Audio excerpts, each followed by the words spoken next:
Die SBB begrüßt Sie in der S28 nach Hunzenschwil, Suhr, Oberentfelden, Zofingen.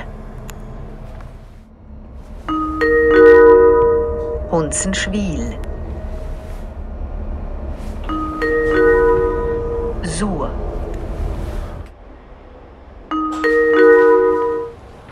Oberentfelden, Kölliken,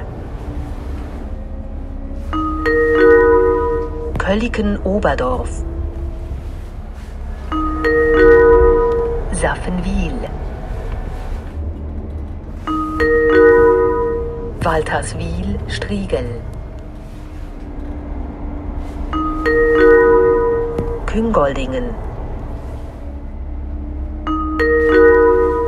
Nächster Halt Zofingen, Endbahnhof. Wir bitten alle Reisenden auszusteigen und verabschieden uns von Ihnen.